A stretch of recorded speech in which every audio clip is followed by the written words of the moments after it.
సిద్ధార్థ్ గారు July 4th కి 3 BHK movie release కాబోతుంది.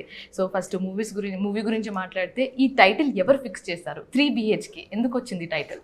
ఈ కథ starting point to ending point అన్ని ఒక ఇల్లు గురించి అండి. ఒక కుటుంబం కలిసి చూసే ఒక కళ. ఆ కుటుంబం చూసే కళ గురించి నేను డిస్క్రైబ్ చేయాలంటే ఈ ముక్క వస్తుంది. ఈ నోట్ నుంచి 3 BHK అని రావాలి. ఎందుకంటే సిస్టర్ ఆర్తి అంటది, మా అన్న సొంత ఇల్లు కావాలి, అందులో నీకొక రూమ్, నాకొక రూమ్, ఈడికొక రూమ్ అని నన్ను చూపించి. సో ఈ లెక్క చూస్తుంటేనే 3 bedrooms వచ్చేసింది. ఫాదర్ మదర్ రూమ్ ఒకటి, కొడుకు రూమ్ ఒకటి, కూతురు రూమ్ ఒకటి, 3 bedrooms.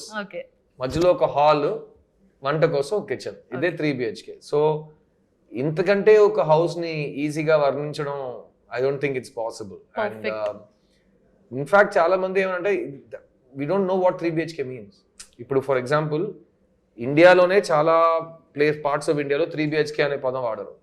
తర్వాత అవుట్ సైడ్ ఇండియా అసలు వాడరు. సో ఇప్పుడు తమిళ్ ఆడియన్సెస్, తెలుగు ఆడియన్సెస్ చాలా కంట్రీస్ ఉన్నారు కదా, Singapore, Malaysia, US, Australia, England అన్నట్టు.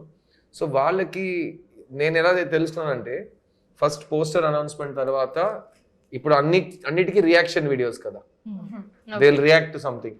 ఆ రియాక్ట్ అవుతున్న వాళ్ళు ఫారినర్స్, NRIs గా ఉంటే కనుక వాళ్ళు అంటున్నారు 3 BHK అంటే ఏంటి అంటున్నారు. సో కమెంట్స్ లో ఇండియా నుంచి ఎవరో వాళ్ళకి 3 BHK అంటే 3 bedroom హాల్ కిచెన్ అని ఎక్స్ప్లెయిన్ చేస్తున్నారు. సో దీనికి ఒక ఎడ్యుకేషన్ అవసరమైంది. సో ఇప్పుడు అందరికి, అందుకే నేను ప్రతిసారి 3 bedroom hall kitchen, 3 bedroom hall kitchen అంటున్నాను. So that people will remember.